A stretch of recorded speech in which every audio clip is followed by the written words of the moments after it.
napakalawak na bukirin at iba-ibang mga pananim.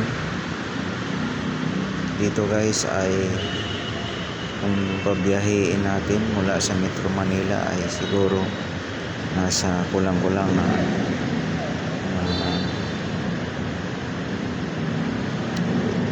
6 na oras. So ayan, makikita nyo yung mga bukirin, ilog. Ang ilog nga pala na ito ay nanggagaling sa kabundukan ng Sierra Madre at isa rin ito sa pinanggagalingan ng mga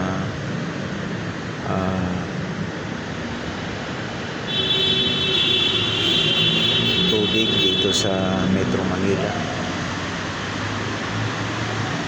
So napakalawak guys, napakaganda ng mga tanawin dito at napakasariwa ng hangin.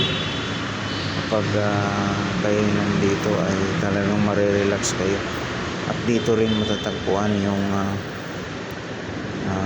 kilala sa mga lokal at hindi lang sa mga lokal ng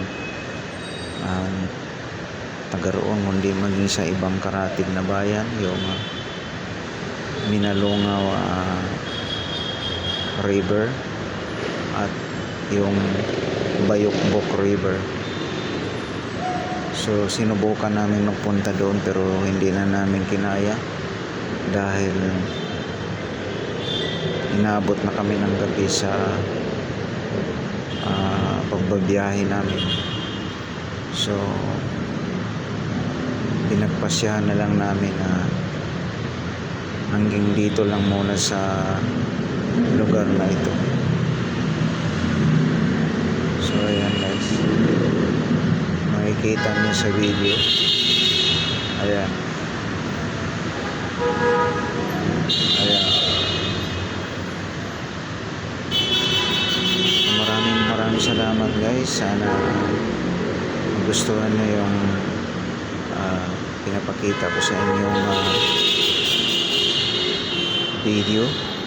Maraming salamat po at paki-subscribe sa aking YouTube channel at paki-like, share na rin po. God bless us all at ingat po tayo palagi. Maraming salamat.